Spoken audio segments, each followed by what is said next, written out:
अंग्रेजों के यहाँ जो शिक्षा पद्धति है या विदेशियों के यहाँ जो शिक्षा पद्धति है वही है, लेकिन उससे बड़े ही मौलिक छात्र पैदा होते हैं, अनुसंधानकर्ता पैदा होते हैं, नोबेल प्राइज।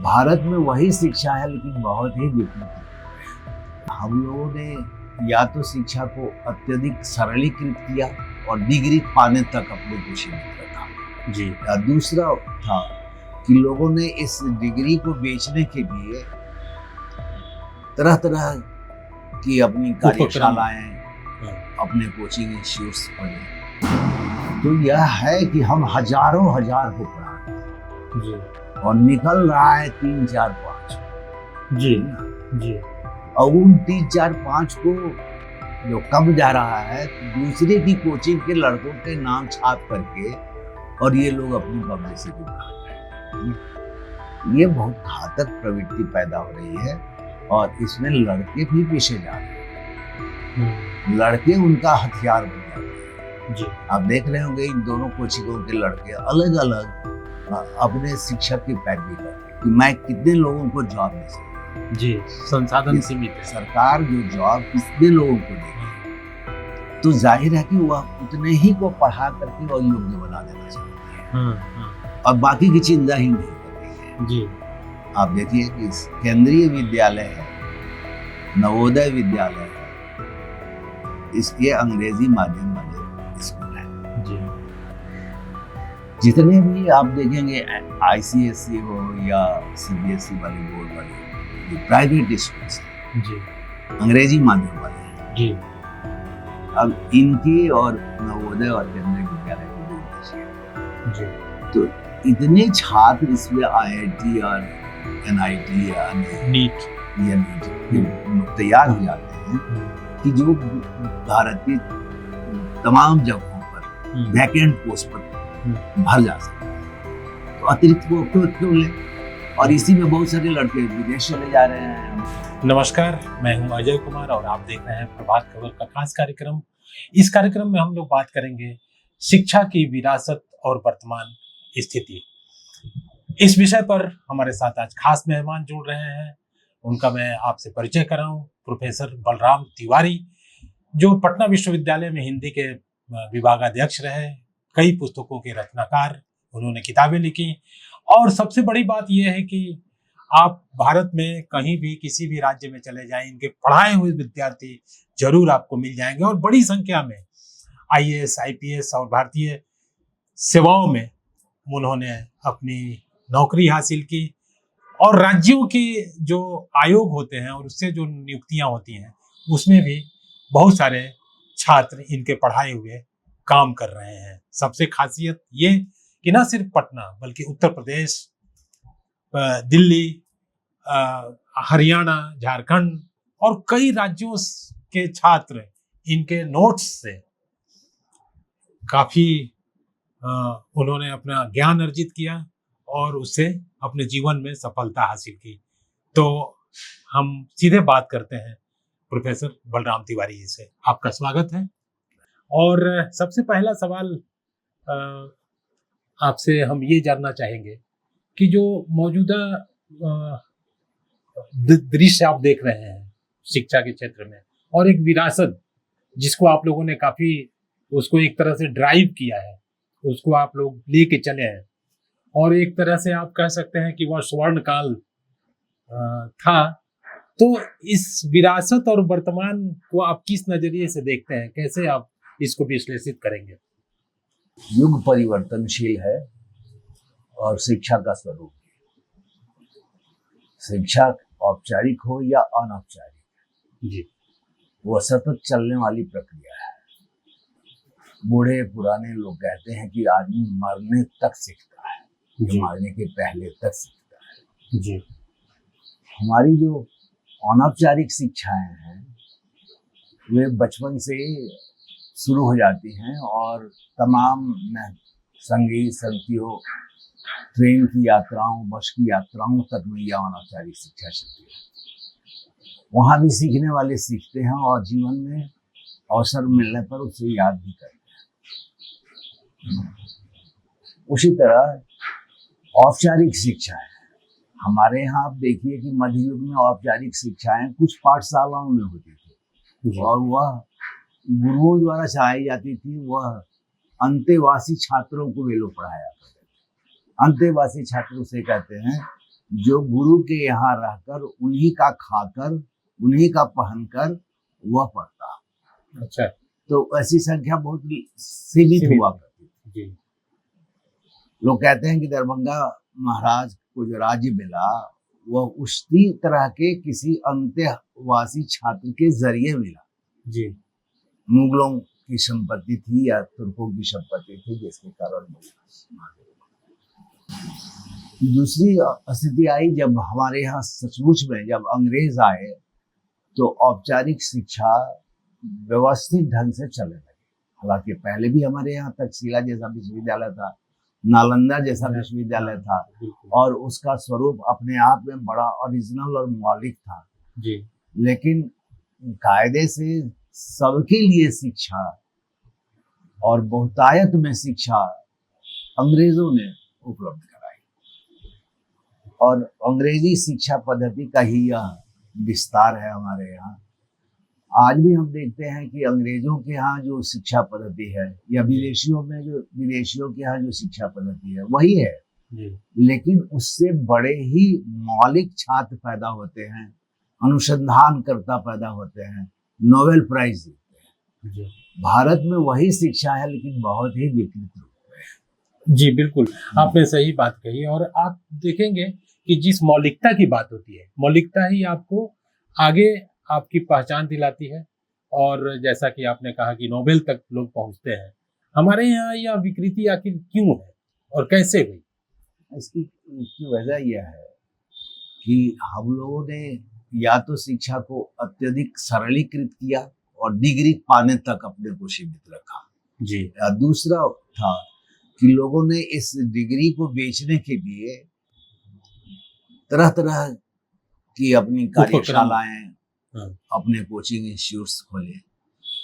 अब यह इसकी भी एक जरूरत थी जी। जरूरत यह है कि यदि मान लीजिए आपके प्रतियोगिता परीक्षाओं के प्रश्न आपके विश्वविद्यालय में पढ़ाए गए प्रश्नों से मिलते नहीं है जी, तो जाहिर है कि आपको अतिरिक्त शिक्षा के लिए कोचिंग इंस्टीट्यूट जाना होगा। जैसे गौर कीजिए कि जो लड़के आईएससी के आधार पर इंटरमीडिएट बेस्ड जो एग्जाम है जिसमें आईआईटी है, और सारी परीक्षाएं हो सकती है, मेडिकल है और तमाम तरह की चीजें जी। तो उसमें आप देखेंगे कि वहाँ आईआईटी में एक भी क्वेश्चन ऐसा नहीं मिलेगा जो आपको सीधा आईएससी में पढ़ाया हुआ दिख जाए जी। तो लगता है कि अरे ये शिक्षक जो हमें पढ़ा रहे हैं तो उसकी जरूरत तो इन प्रतियोगिता परीक्षा में है ही नहीं। यहाँ तक कि बहुत हद तक जो आज उसके आईआईटी के लिए या अन्य के लिए जो कोचिंग इंस्टीट्यूट चलते हैं उसमें भी आप देखेंगे कि ये क्वेश्चन नहीं मिलेगा। इसका मतलब कि प्रणाली में ही कहीं ना कहीं वो हाँ, इसका मतलब यह है कि जो कोचिंग में पढ़ाया जा रहा है या जिस एग्जाम के लिए पढ़ाया जा रहा है वो ज्यादा उपयोगी है। हाँ, वो ज्यादा उपयोगी है। उसके सिस्टम को हमारा यह एजुकेशन सिस्टम एडॉप्ट नहीं कर पा रहा। बहुत बड़ी बात आपने कही कि जिसकी जरूरत है बच्चों को वो आप पढ़ा नहीं रहे हैं, तो बच्चा या अभिभावक या समाज कह लें कहाँ जाएगा? उसको लगता है कि हम वहां अगर नहीं डालेंगे कोचिंग में। तो सर ये इसी से जुड़ा हुआ सवाल है कि पटना विश्वविद्यालय में आप लंबे समय तक रहे और वहाँ एक दौर भी देखा है, वो सब तब माना जाता था कि ये ज्ञान के केंद्र हैं, और आज छात्रों की पहली पसंद जो कोचिंग बन रहे हैं, तो इसकी वजह क्या है? ये कह सकते हैं कि कोचिंग अच्छे कोचिंग इंस्टीट्यूट जो है वे समानांतर शिक्षा व्यवस्था दे रहे हैं जी। और यह समानांतर शिक्षा व्यवस्था असंभव किस्म की प्रतियोगिता परीक्षाओं में पास करने के लिहाज से खड़ी होती है जी। लेकिन यह भी सही है कि सभी कोचिंग इंस्टीट्यूट आपको उन परीक्षाओं में सफलता नहीं दिला सकते। जैसे एक उदाहरण मैंने बताया जी जी कि आप आईआईटी के लिए बहुत सारे कोचिंग इंस्टीट्यूट्स खुले हुए हैं जी लेकिन जरूरी नहीं है कि उसका एक भी प्रश्न आपके कोचिंग में पढ़ाए हुए या आपके विश्वविद्यालय में इंटरमीडिएट तक या +2 में पढ़ाए हुए प्रश्नों से मेल खा जाते हैं। जी जी तो जाहिर है कि उसके आधार पर ही वे तैयार होते हैं क्वेश्चन। तो आपको समझना होगा कि उसका लेवल क्या है और हमको किस लेवल तक ये छात्र शिक्षक ले जा सकते हैं। जी इस तरह की बहुत सारे कोचिंग इंस्टीट्यूट आप देखिएगा कि आईएएस के प्रीलिम्स के लिए जी तैयार करवाते हैं छात्रों को, लेकिन वहां भी देखिएगा कि साधारण पटना में जितने भी कोचिंग इंस्टीट्यूट चल रहे हैं इसके पढ़ाए हुए पाठ्यक्रमों से जी एक प्रश्न भी यूपीएससी के प्रीलिम्स का नहीं मिलेगा। अच्छा हाँ, वहां भी बहुत ही आप कह सकते हैं अनुसंधान के ये वो प्रश्न तैयार करते हैं और वो औपचारिक शिक्षा में है नहीं, वह औपचारिक शिक्षा में नहीं। ये भारी अंतर विरोध है। दूसरी बात यही देखिएगा, यही हाल मेंस का है जी। लड़के इकोनॉमिक्स के लिए मान लीजिए ऑप्शनल रखते हैं तो इकोनॉमिक्स के लिए पढ़ रहे हैं जी, है ना, कोई लड़का मैथ्स के लिए पढ़ रहा है जी, कोई लड़का जो है सोशियोलॉजी के लिए पढ़ रहा है, ज्योग्राफी के लिए पढ़ा है, हिस्ट्री के लिए पढ़ा, अलग अलग पढ़ा जी जी। लेकिन जो मेंस का एग्जाम देते हैं तो वहां आजकल तो एक ही ऑप्शन रह गया है ना, ऑप्शनल रह गया है जी। लेकिन आप देखेंगे कि लड़का इकोनॉमिक्स पढ़ा लेकिन उसके इकोनॉमिक्स से जुड़ा हुआ प्रश्न वहां क्या है उसको पहचान नहीं पाता है। यानी इस तरह से मेंगल कर दिया जा रहा है प्रश्न को। जैसे मान लीजिए जीएस है जी। तो करंट अफेयर्स के क्वेश्चंस को कोई इकोनॉमिक्स से जोड़ दे, ज्योग्राफी से जोड़ दे, हिस्ट्री से जोड़ करके बना दे एक नया प्रश्न जी, तो आपको लगेगा करे इसमें हिस्ट्री कहाँ है, लेकिन है हिस्ट्री उसमें जी। ज्योग्राफी कहाँ है तो है ज्योग्राफी उसमें, तो आपको उसमें खोजना है। और इस तरह का इंटेलिजेंस यदि कोई कोचिंग विकसित नहीं कर पा रहा है छात्रों में तो वे सफल नहीं करवा पा रहे। सर एक बड़ा सवाल ये उठता है कि आप ही लोगों के कैंपस से निकले हुए बहुत सारे लोग प्रतियोगी परीक्षाओं में अव्वल आते रहे हैं, तो उस समय की क्या सिलेबस क्या ऐसा था जो आप लोग पढ़ाते थे या कैंपस में जो पढ़ाई होती थी विश्वविद्यालय के भीतर, या आप लोग भी जो कोचिंग लेते थे और उससे जो निकलते थे छात्र, आज उसके बीच में भारी जो गैप जैसा दिखता है, इसकी वजह क्या है?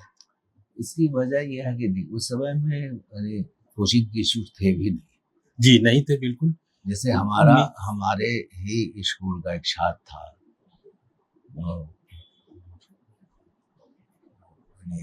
उसने आईएससी पटना साइंस कॉलेज से किया जी, और फर्स्ट अटेम्प्ट में उसको मेडिकल में सिलेक्शन हो गया। अच्छा। उस समय कोई कोचिंग इशू नहीं था, अच्छा, लेकिन वह सेलेक्ट हुआ। हाँ।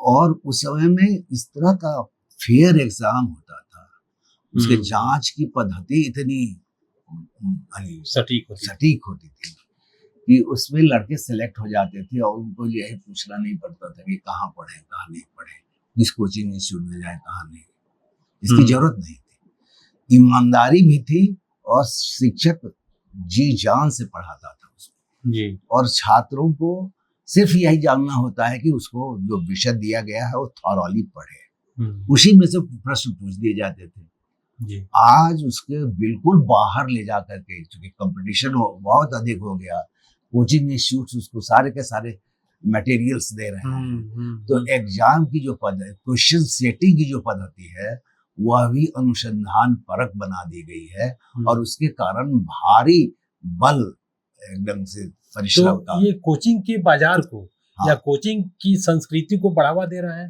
नहीं, हाँ, पहले लोग यह समझे कि आज आईआईटी हो या आईएएस हो जी, इन लोगों का मन है कि कोचिंग इंस्टीट्यूट जो इतना फैले हुए हैं जी, हम इनके पढ़ाए हुए प्रश्नों में से प्रश्न पूछे ही नहीं। पूछे ही नहीं, पूछे नहीं। ये होना चाहिए। हाँ, होना चाहिए। ऐसी व्यवस्था नया क्वेश्चन बनाते हैं जी कि इनके पढ़ाए हुए में से नहीं आए तो लड़के जो है वह भाग करके और फिर से पढ़ाई अपने विश्वविद्यालय की पढ़ाई पर है ना, कोचिंग पे नहीं रहेगी जी। तो कोचिंग को बिल्कुल खारिज करवा दे यह व्यवस्था, ऐसी कोशिश उनकी हो रही है जी। लेकिन उल्टे सबसे अधिक कोचिंग में लड़के तब आते हैं, अरे यहाँ तो क्वेश्चन आया ही नहीं जी, कोचिंग में भी पढ़ाया गया उसमें भी नहीं आया, तो हमें एक और बेहतर कोचिंग में जाना चाहिए। ठीक है, तो उसकी भीड़ हो जाती है, मार हो जाती है, और तब भी आप देख रहे हैं कि कोचिंगों में प्रतिस्पर्धा शुरू हो जाती है। प्रतिस्पर्धा मूलक यदि कोचिंग इंस्टीट्यूट हैं और एक ही आसपास में है तो इसमें हिंसा का भी प्रवेश होता है। जैसा कि पटना में अभी इसी महीने जो कुछ हुआ, ये प्रतिस्पर्धा के चलते प्रतिस्पर्धी है और एक ही स्थान पर है तो जाहिर है कि दो स्थितियां होती है। एक स्थान पर यदि कोई कोचिंग इंस्टीट्यूट है और उसी स्थान पर किसी ने दूसरे ने खोज लिया तो उससे दो फायदा, एक तो यह कि इसकी भीड़ देख करके लड़के वहां चले जा सकते हैं, कभी गलतफहमी में एडमिशन हो जाता है, कभी कभी वह जिसका कोचिंग इंस्टीट्यूट कब चल रहा होता है वो आदमी अपना आदमी उसमें ऐसा डाल देता है कि वह उससे पैसा लेकर कमीशन लेकर हाँ और उसको यहाँ लड़कों को भेज दे। तो इसलिए कोई भी कोचिंग इंस्टीट्यूट वाला जिसका बहुत चलता है वो नहीं चाहेगा कि एक समानांतर कोचिंग उसके यहाँ चल रहा हो। अभी जो लड़ाई हुई है इस समानांतर कोचिंग व्यवस्था की वजह है। तो सर क्या अभी जो लड़ाई हुई ये आप मानते हैं कि ज्ञान अध्यापन की इसमें ज्ञान इसके बदले कारोबार प्रमुख रहा? कारोबार प्रमुख है ही जी, इतना प्रमुख है कि आप देखेंगे कि ये खान साहब, हम लोग समझते थे कि मान लीजिए दरोगा के लिए या किसी और चीज के लिए, मुझे नहीं लगता है कि खान साहब का पढ़ाया हुआ लड़का कोई IAS हो जा रहा है, मुझे नहीं लगता है जी। लेकिन खान साहब की ऐसी तूती बोल रही है अभी नोएडा में हमारा छात्र उनके कोचिंग इंस्टीट्यूट में जा रहा है पढ़ाने के लिए, अनुराग नाम है, हिंदी पढ़ाता है वहाँ यूपीएससी जी। उसने कहा कि सर 35 लाख प्रति माह अदा करके नोएडा में उसने बिल्डिंग खरीदी नहीं है, भाड़े पर और वहाँ भी विभिन्न विषय पढ़ाए जा रहे हैं, वहाँ ये भी जाते हैं, खान साहब भी जाते हैं जी। तो जाहिर है कि अब इस तरह के जो शिक्षक खड़ा हो रहे हैं जी, और खास करके ऑनलाइन पढ़ाने की जो शिक्षकों की व्यवस्था, इसमें करोड़ बन रहे हैं।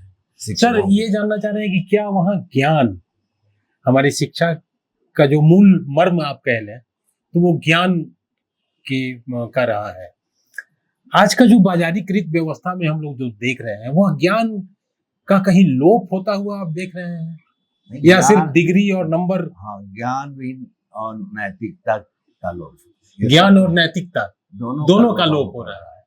और यहाँ जो वस्तुता यह देखना चाहिए कि जो कोचिंग इंस्टीट्यूट हमें देख रहे हैं वे यह सब हम लोग जैसे मान लीजिए कि कोई आप करें कि आज रिजेक्शन का दौर चल रहा है जी, रिजेक्शन का दौर।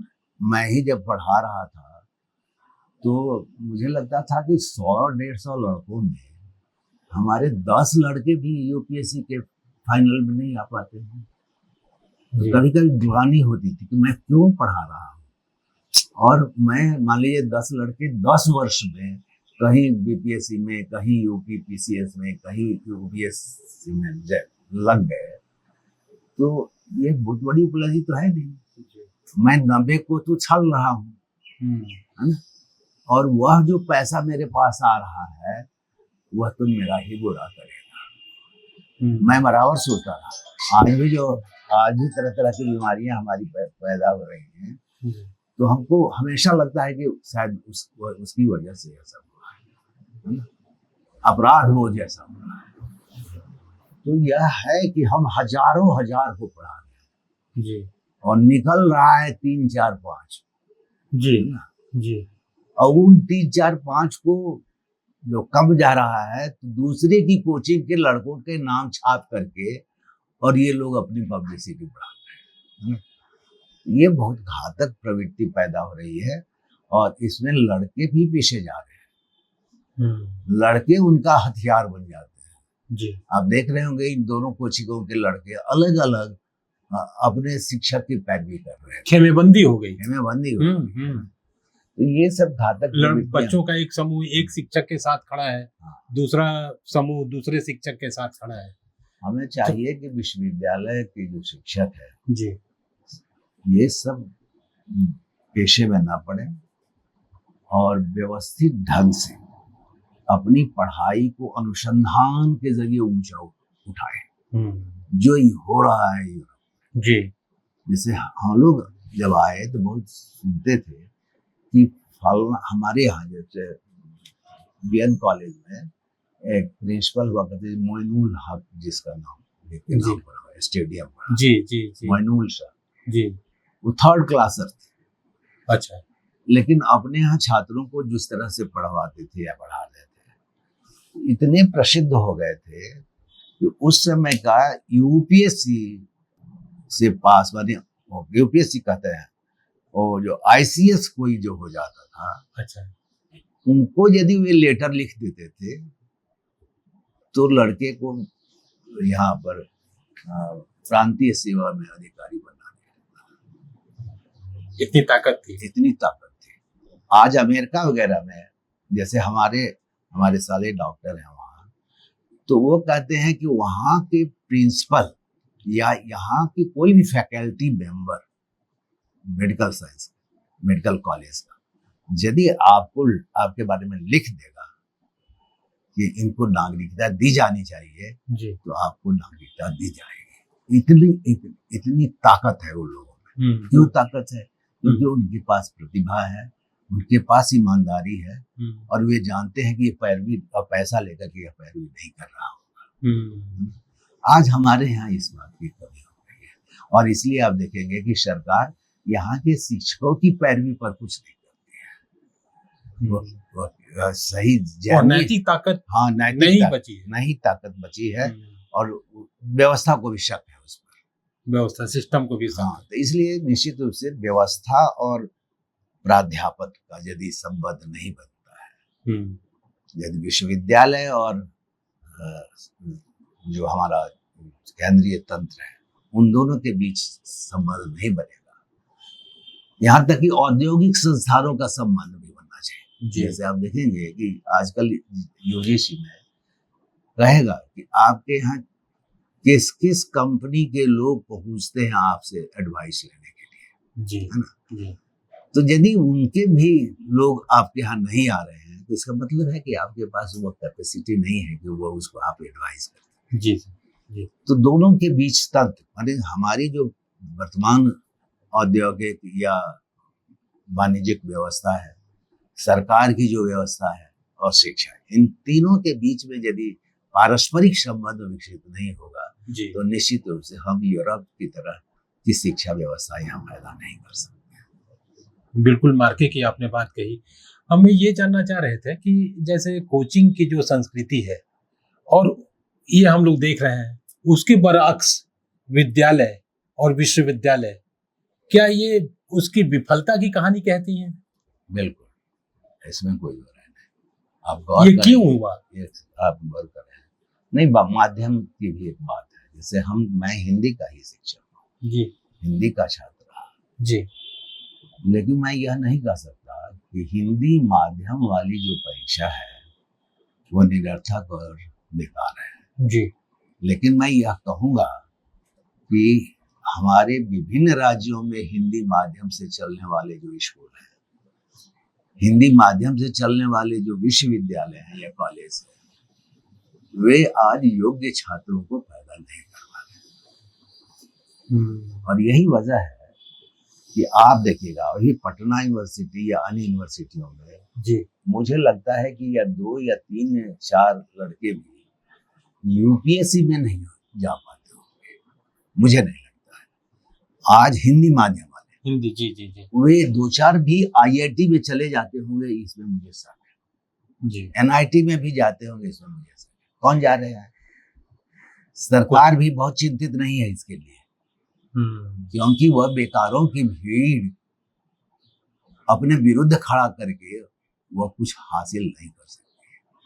उसको लगेगा कि यह मारने वाली भीड़ है जो हमें खत्म कर देगी। तो सरकार ने क्या सोच रखा है, चाहे इनकी सरकार हो या कोई भी किसी भी पार्टी की सरकार है, जी जी, आप देखेंगे कि इन सरकारों का उद्देश्य है कि मैं अंग्रेजी माध्यम के जरिए यदि इंजीनियर्स पैदा कर सकता हूँ, यदि मुझे डॉक्टर्स मिल सकते हैं, मुझे टेक्नोक्रेट्स मिल सकते हैं, तो मैं इनके पीछे क्यों मरूं? हमारी संख्या लिमिटेड है कि मैं कितने लोगों को जॉब दे सकता हूँ। जी, संसाधन सीमित है। सरकार जो जॉब कितने लोगों को देगी, तो जाहिर है कि वह उतने ही को पढ़ा करके और योग्य बना देना चाहती है और बाकी की चिंता ही नहीं कर रही है। जी, आप देखिए कि केंद्रीय विद्यालय है, नवोदय विद्यालय है, ये अंग्रेजी माध्यम वाले स्कूल है। जी, जितने भी आप देखेंगे आईसीएसई हो या सीबीएसई वाले बोर्ड वाले जो प्राइवेट स्कूल्स हैं, जी, अंग्रेजी माध्यम वाले हैं। जी, अब इनके और नवोदय और केंद्रीय विद्यालय को जोड़ दीजिए, जी, तो इतने छात्र इसमें आईआईटी और एनआईटी या नीट तैयार हो जाते हैं कि जो भारत की तमाम जगहों पर वैकेंट पोस्ट पर भर जा सकते हैं। तो अतिरिक्त को क्यों ले? और इसी में बहुत सारे लड़के विदेश चले जा रहे हैं, अमेरिका चले जा रहे हैं, यूरोप चले जा रहे हैं और वहां के बड़े टेक्नोक्रेट बन जाते हैं, बड़े डॉक्टर्स बन जाते हैं। तो आप यहाँ जो रह जाते हैं हिंदी माध्यम वाले या बांग्ला माध्यम वाले या उड़िया माध्यम वाले लड़के, हाँ, वही बस यहीं बैठे रह जाते हैं। वे आज सचिवालय सहायक तक बनने की योग्यता नहीं रखते। और देखिए आप सचिवालय सहायक का कहाँ पोस्ट निकल रहा है, वे कहाँ चले जाए, वो कैसे काम करते हैं? तो वे आउटसोर्सिंग करते हैं। 7,000 रुपया जिसको आप 70,000 देते थे, उसको आप 7,000 दे करके वही काम करवा रहे हैं। तो यह सब भी कह सकते हैं कि सरकार नागरिकों के शोषण के लिए इस तरह के रिसोर्सेस का इस्तेमाल कर रही है। अभी सर आपने बातचीत में नालंदा का जिक्र किया और विक्रमशिला का जिक्र किया। ये इसी धरती पर ऐसे रहे संस्थान जहाँ एक गौरवशाली, जिसके बारे में आज भी सब लोग बोलते हैं अपने भाषणों में और राजनीति की भी बोलते हैं और बाकी लोग तो खैर बोलते ही हैं। लेकिन आज की स्थिति में हम लोग देखें तो हमारे कोई विश्वविद्यालय उस रैंकिंग में कहीं नहीं आता, कहीं नहीं। जैसे उदाहरण के लिए आप यूं समझिए जी, एक जीवक था, नाम सुना हो? जी जी, और वह पाटलिपुत्र का ही रहता जी, तक्षशिला में अध्ययन कर रहा था। तो जब उसका अध्ययन पूरा हो गया तो उसकी प्रायोगिक परीक्षा चल रही थी जी। अपने आचार्य के यहाँ गया और उसने कहा कि सर मेरी प्रायोगिक परीक्षा आप ले लें जी, और मैं अब चाहता हूं कि मुझे आचार्य की डिग्री उपलब्ध हो जाए कि मैं आगे चलकर अपना गृहस्थिक जीवन शुरू करूं। तो उसके आचार्य ने कहा कि देखो ये जो वनस्पति उद्यान है, इसमें से कोई एक ऐसा पौधा खोज निकालो जिसका कोई औषधीय उपयोग ना हो। अच्छा। 6 महीना तक लगातार उसने प्रयोग किए और आकर आचार्य को कहा कि इसमें मुझे कोई एक ऐसा पौधा नहीं मिला जिसका औषधीय महत्व ना हो। और तब उसने आचार्य की डिग्री दे दी। अच्छा। तो ऐसे ऐसे माने छात्र पैदा हो रहे थे उसमें और उनको यह चिंता नहीं हो सकती थी कि देखिए ये हमारा कैरियर खराब कर रहा है, मुझे डिग्री मिल जानी चाहिए थी, नहीं दे रहा है और कह रहा है कि असंख्य जो वनस्पति उद्यान में पौधे हैं उन सब का औषधीय परीक्षण करो। तो आज तो ऐसे, आज आप कहिए जाते हुए फॉरवर्ड करना है आपको, और यदि आपने देर कर दी तो वो कल होकर के आपको पिटवा सकता है। हमारे एक मित्र, हम रास्ते में चलते थे पटना कॉलेज में, और कोई लड़का आ जाता था और कहता था कि सर फॉरवर्ड कर दीजिए, तो मैं वहीं खड़ा होकर के फॉरवर्ड कर देता। तो हमारे मित्र थे तरुण जी, वो कहते थे कि सर, तरुण कुमार जी, हाँ सर ये गलत काम कर रहे हैं आप। हमने क्यों? कि आदत खराब कर रहे हैं,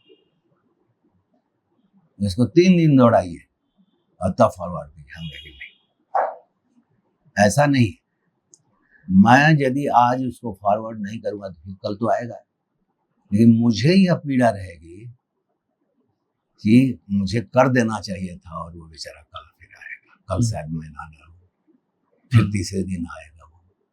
तो यह परेशानी तो मैंने उसे दी है ना जी। तो मैं परेशानी देने के क्रम में स्वयं परेशान हो जाऊंगा जी।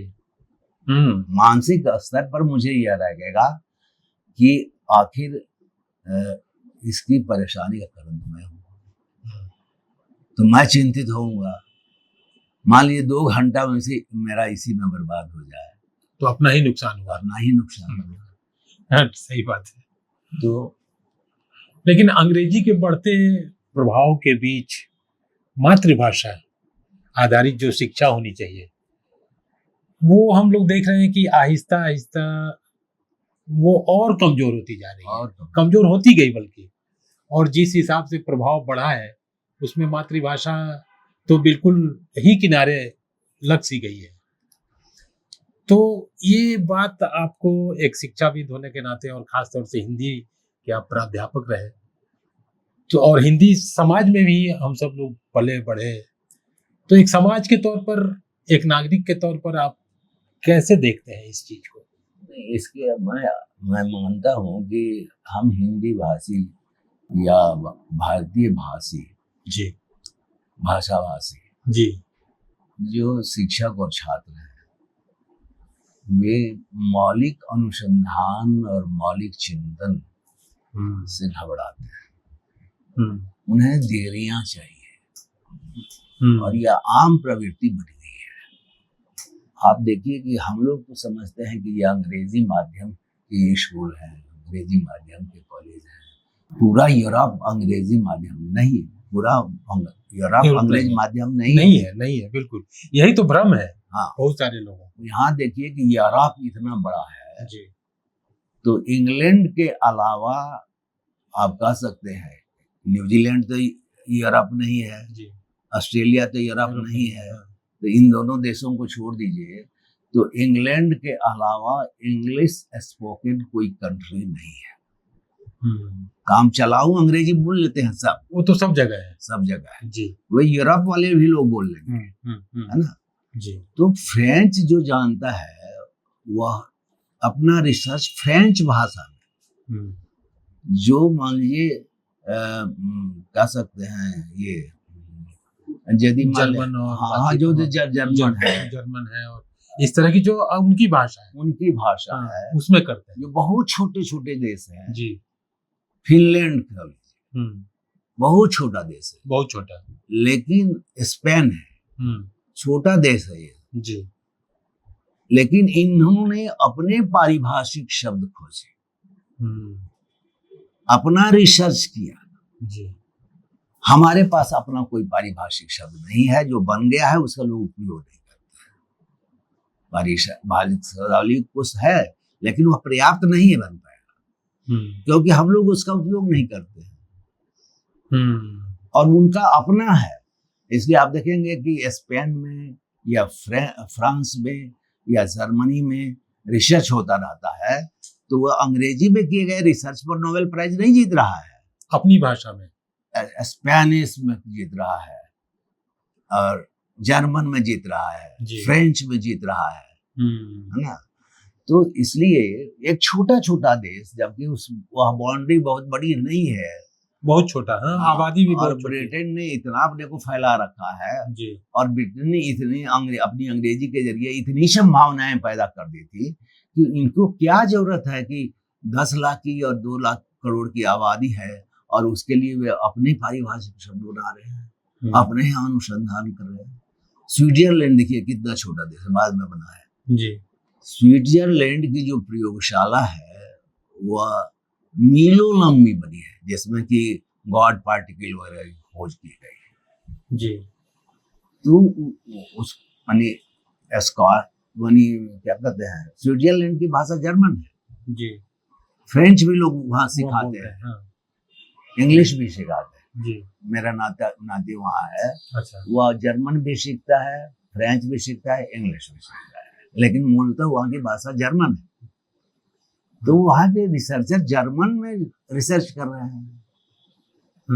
जर्मनी वाले तो कभी भी इंग्लिश को ताकते भी नहीं है, फ्रेंच घृणा करते हैं इंग्लिश वालों से जी। आपको मालूम नहीं होगा कि जिस तरह हम लोग अंग्रेजों के गुलाम थे, उसी तरह एक जमाने में इंग्लैंड फ्रेंच का गुलाम था, फ्रांस का गुलाम था। वहां के उनकी कचहरियों की जो भाषा थी वह आजादी के बहुत बाद भी फ्रेंच बनी रही जी। तो इसलिए उनको अपनी भाषा का गर्व है, हमें अपनी भाषा पर कभी गर्व नहीं आया। हम संस्कृत को ही यदि आधार बना लिए होते जी तो निश्चित रूप से हमारे पास असंख्य शब्द थे, नए नए हम पॉइंट कर सकते थे। हमने ऐसा नहीं करना चाहा, क्योंकि हमारे लिए संस्कृत जानना अंग्रेजी से भी कठिन जी है ना। लेकिन यह हिम्मत की बात है कि इजराइल 1950 या 49 में आजाद हुआ था जी। और उस समय जब इजराइल बना तो इन मुस्लिम देशों या अरब देशों को के कुछ हिस्से को काट करके अमेरिका ने जबरन बनवाया। लेकिन उन लोगों में ऐसी राष्ट्रभक्ति पैदा हुई कि उन्होंने ये जो है क्या कहते हैं हिब्रू को मॉडर्नाइज करके जी और अपनी राष्ट्रभाषा बनाई, राजभाषा बनाई।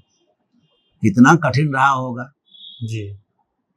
जैसे आज भी हम संस्कृत को मॉडर्नाइज ही करना चाहें तो कितना कठिन होगा काम, बहुत कठिन जी। उन लोगों ने वह किया और उस भाषा को सीखा और उसमें रिसर्च किया जी। अमेरिका से अधिक महत्वपूर्ण रिसर्च वे कर रहे हैं, भले छोटा देश हो जी। उनके पास क्षेत्रफल की कमी है। आज यदि मान लीजिए वह लेबनान को ले लेना चाहता है या उसका हिस्सा बहुत ले लिया है तो क्यों ग्रेटर इजराइल बनाना चाहता है, क्यों बनाना चाहता है? क्योंकि उसको तो अपना देश कोई मिला ही नहीं। जी बिल्कुल। तो जो मिला बहुत थोड़ा है, अब उस थोड़े में ही उसको उपजाना है। वो रेगिस्तान है, उस रेगिस्तान में भी तरह तरह के अनाज पैदा कर रहा है। खेती को लेकर पूरी दुनिया भर में उसने प्रयोग किए। तो ये जो ओरिजिनलिटी डेवलप करने वाली कमिटमेंट है वो हमारे देश में नहीं है। सर हमारे यहाँ जो अभी हम लोग बात कर रहे हैं भाषा को लेकर, तो ये भाषा का संकट शिक्षा से भी गहरे तौर पर जुड़ा हुआ है। बिना भाषा के शिक्षा कैसे संभव हो सकती है जी। तो जाहिर है कि भाषा और अभिव्यक्ति का माध्यम है जी। और शिक्षा के तमाम महत्वपूर्ण मानदंडों का निष्पादन या उसकी अभिव्यक्ति बगैर भाषा के नहीं हो सकती। भाषा जितनी सशक्त होगी आपकी अभिव्यक्ति उतनी ही सशक्त। लेकिन हमारी पीढ़ी तो इससे अपनी ही भाषा से कटती जा रही है। जो हमारी भाषा का संकट है वो शिक्षा से गहरे जुड़ा हुआ है और इसके चलते जो संकट को कई गुना ज्यादा बढ़ा दे रहा है।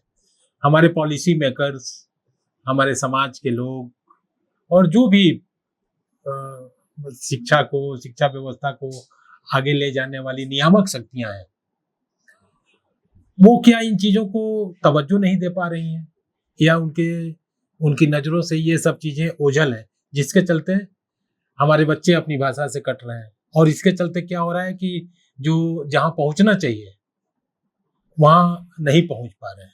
इस संकट को आप कैसे देखते हैं? नहीं, देखिए मैंने अब कहा कि सरलता या सरलीकरण काठिन्य से आसान है।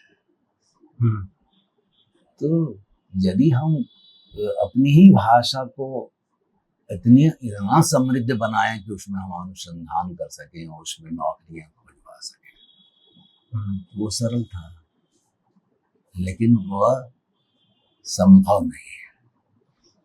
तो इसलिए हमारे जो प्लानर है जी, जो देश को की प्रबंध शक्ति के नियामक है जी, उनको लगता है कि जो भाषा चली आ रही है जिसमें शिक्षा संभव है जी, और अंग्रेजी है जिसके जरिए हम अमेरिका में भेज सकते हैं, इंग्लैंड में भेज सकते हैं, अंतर्राष्ट्रीय स्तर पर एक मंच मिलता है।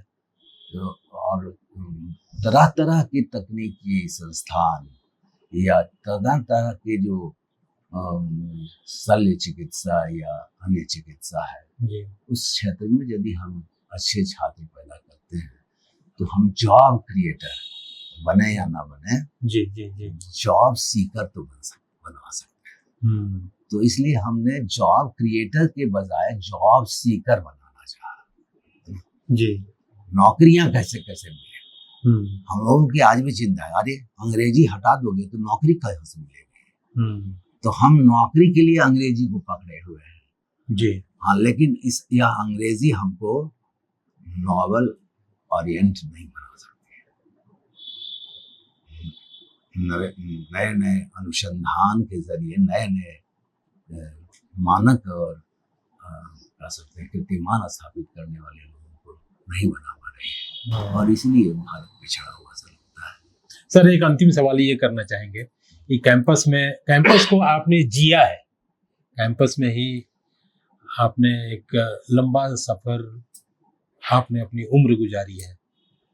कैंपस के आंदोलन, छात्र आंदोलन से पहले नेता निकलते थे, बौद्धिक लोग निकलते थे, कवि, साहित्यकार, पत्रकार, वैज्ञानिक, अभियंता, इंजीनियर, तमाम तरह के लोग निकलते थे।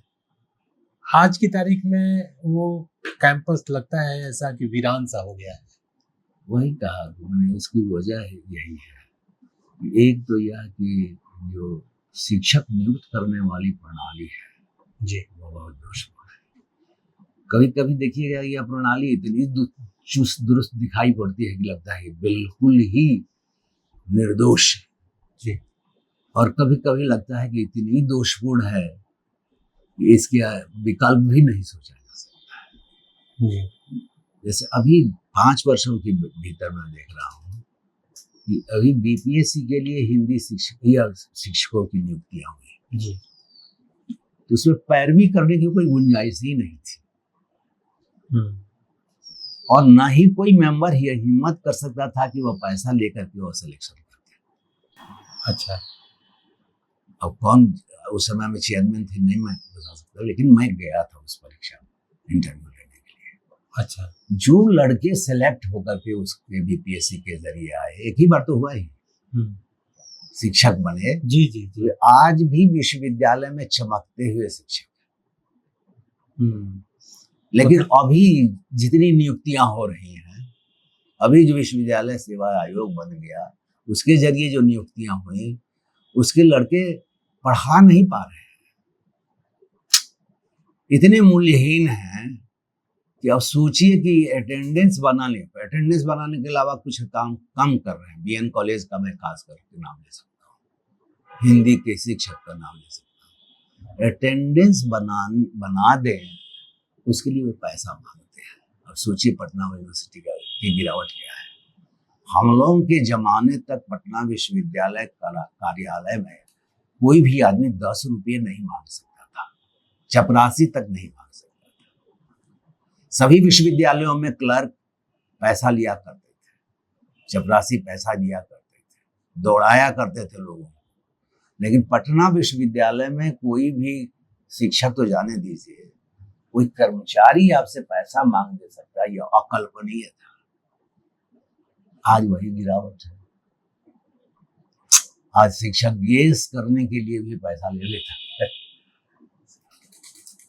थीसिस के लिए सिनॉप्सिस बनाने का पैसा ले लेता है, थीसिस लिखने का पैसा ले रहा है। तो गिरावट तो अब अपनी हद तक पहुंची हुई है। आज के समाज के लिए, छात्रों के लिए खास तौर से आपके 2 शब्द क्या हो सकते हैं? क्या आप, हम लोग पूरी बातचीत में देखें कि एक तरह से छात्रों के सामने एक माने कोई ऐसा रास्ता नहीं सूझ रहा है, ऐसा दिख नहीं रहा है कि हमें क्या करना है। हमारी जो प्रणाली है, हमारी जो व्यवस्था है, तो आप बाजार के हवाले धकेल दिए गए हैं पूरी तरह से। तो ऐसी स्थिति में एक निजी तौर पर बच्चों को कौन सा रास्ता अख्तियार करना चाहिए? एक शिक्षक होने के नाते, एक गुरु होने के नाते, आपका संवाद ऐसे शिक्षकों, ऐसे छात्रों के लिए क्या होगा? प्लीज। मुझे लगता है कि छात्रों को ही जागना होगा। जगाने वाले शिक्षक अब उतने नहीं है।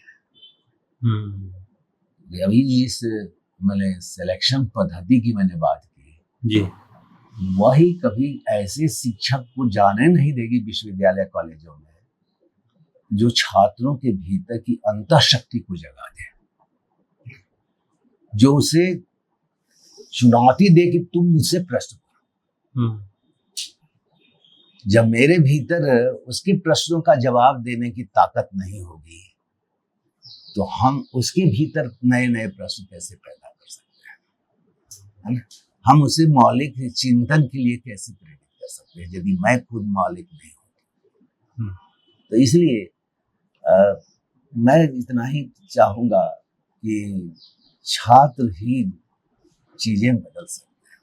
जी, छात्र यदि एक शिक्षक से जो गलत शिक्षक है और 10 सवाल रोज पूछ दे तो शिक्षक भाग खड़ा होगा, रिजाइन करके भागेगा। वह हिम्मत छात्रों में नहीं आ पाती। मैं कई बार छात्रों से पूछता था कि तुम लोगों ने कभी कोई सवाल नहीं पूछा, तो कहता था मौका नहीं दिया। हम कहे नहीं, ऐसा नहीं है। मैं आज पहली बार आया हूँ, दिन मैं बीएन कॉलेज में पहला क्लास ले रहा था, कुछ अपराधी लड़के बैठे हुए थे। अच्छा, उनको मैं जान रहा था, मेरे बिल्कुल सामने बैठे हुए थे। मुझे तो घबराहट हुई कि कैसे पढ़ा पाऊंगा। हमने अटेंडेंस लेना सिर झुका करके शुरू किया और फिर सोचा कि बदमाश होगा, मेरा काम पढ़ाना है। बिल्कुल। मेरा क्या बिगाड़ लेगा। और मैंने पूरा लेक्चर, प्रेमचंद संयोग थे मेरा प्रिय विषय है प्रेमचंद, मैंने प्रेमचंद पर पूरा क्लास लिया। और फिर जब रजिस्टर उठाने लगा तो मैंने कहा कि मैंने सुन रखा था कि पहले दिन जब कोई शिक्षक क्लास लेने आता है तो लड़के कुछ टमाटर फेंकते हैं, तरह तरह के सवाल पूछते हैं। तुरंत कुछ नहीं किया, आगे फेंक दे क्या सर? अच्छा। तो ये स्थिति थी कि लड़के आपको यदि अच्छे मिल जाएंगे पढ़ाने में, अच्छा शिक्षक मिलेगा तो अच्छा छात्र भी अच्छा होगा। जी, हमारे बहुत बड़े प्रोफेसर थे आचार्य देवेंद्र नाथ शर्मा जी। तो मैं लेक्चरर जब बन गया तो उनके यहाँ गया मैं मिठाई लेकर। तो उस समय क्या हम लोगों के पैसा ही था कि, लेकिन मैं मिठाई लेकर, अच्छे लखनऊ स्वीट हाउस से मिठाई लेकर गया, पैदल ही गया। अच्छा। तो उन्होंने कहा कि देखो जब तुम शिक्षक बने हो तो तुमको 3 तरह के छात्र मिलेंगे। अच्छा। एक छात्र होगा जो अपने साथी छात्रों पर रोब गालिब करने के लिए, रोब जमाने के लिए तुमसे सवाल करेगा जी, और ऐसा सवाल करेगा कि तुम उसका उत्तर ना दे सको। तो उसके सवाल को तुम मजाक में उड़ा सकते हो, ऐसा उसकी गत बना दो कि फिर वो दूसरा सवाल ना करे, क्योंकि वो जमाने के लिए आ रहा है। उसको गंभीरता से मत लो। हाँ, उसका इंटेंशन ठीक नहीं है। कहा कि दूसरा जो छात्र होगा वो लड़कों पर जमाना नहीं चाहेगा, तुम पर ऐसा सवाल पूछ करके निरुत्तर करना चाहेगा कि तुम हास्यास्पद हो जाओ क्लास में जी। तो तुम उस ऐसे भी छात्रों के सवाल को हंसी मजाक करते हुए उसको जवाब देकर निकल जाओ। लेकिन एक तीसरा प्रकार का सवाल होगा, छात्र होगा जो सवाल पूछेगा, तुम्हारे पास उसका उत्तर नहीं है, तो तुम सीधा कहो मैं आज आपके प्रश्न के उत्तर के लिए तैयार नहीं हूँ, कल मैं जवाब दूंगा। अच्छा, तो तुम्हें पढ़ने का भी मौका मिलेगा। दूसरी बात, ईमानदारी रहेगी। तो किस लड़के का क्या उत्तर दिया जाए, यह जरूरी नहीं है कि गलत उत्तर दे करके निकल जाए। यह बहादुरी नहीं है जी, है ना। ईमानदारी यह है कि तुम उसका सही जवाब दो और समय ले लो। जी, है ना। जी बिल्कुल।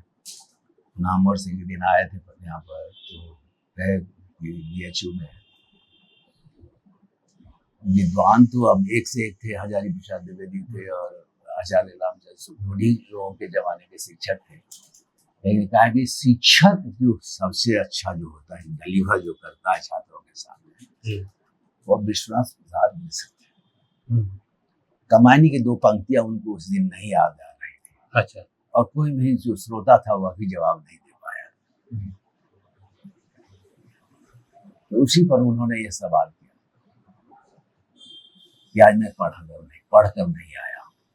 अच्छा। उन्होंने कहा कि मैं पढ़कर नहीं आ रहा, इसलिए ये पंक्तियां मुझे याद नहीं आ रही।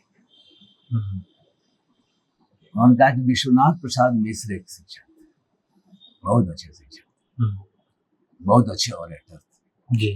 उन्होंने कहा कि विश्वनाथ प्रसाद मिश्र हम लोगों को घनानंद पढ़ा रहे थे। अच्छा। तो एक छंद में वो अटक गए, बहुत देर तक वो ताकते रहे उस प्रश्न की ओर और उत्तर नहीं मिल रहा था। बस वो खड़ा हो गए और उन्होंने कहा कि आज इस छंद का जवाब मैं नहीं दूंगा, कल मैं पढ़ कर आऊंगा तो आप लोगों को बताऊंगा जी। और 10 मिनट में क्लास से उठ करके बाहर चले गए। वह होता है ईमानदार शिक्षक। ईमानदारी से ही नैतिकता और मजबूत रहेगी। ईमानदारी होगी तभी नैतिकता होगी, नैतिकता आएगी तभी आप देश के अच्छे नागरिक बनेंगे, समाज के अनुकूल बनेंगे जी। सबको आपसे फायदा हो सकता है जी। यदि हम अच्छा शिक्षक नहीं है तो छात्र पैदा नहीं कर सकते हैं, और अच्छा छात्र नहीं होगा तो देश का अच्छा नागरिक नहीं बन सकता है जी। बिल्कुल आपने सही कहा। और अभी हम लोग बातचीत कर रहे थे जाने माने हिंदी के विद्वान प्रोफेसर बलराम तिवारी जी से, और शिक्षा व्यवस्था समग्रता में हम लोगों ने बात करने की कोशिश की और समझने की कोशिश की कि जो हालात हैं, इस हालात को कैसे और बेहतर किया जाए, कैसे बदला जाए, और जो नीति निर्धारक के साथ साथ जो छात्र हैं वो इन चीज़ों को कैसे उन तक अपनी बात पहुंचाई जाए। तो प्रभात खबर के इस मंच पर आपने हमारे साथ हमारे अतिथि की बातचीत सुनी। फिर हम अगले एपिसोड में किसी दूसरे मेहमान के साथ आपके साथ आएंगे दूसरे विषय के साथ। तब तक हमें और हमारी टीम को दीजिए इजाजत। बहुत बहुत धन्यवाद। नमस्कार। प्रभातखबर.com, विश्वास वही, रफ्तार नहीं।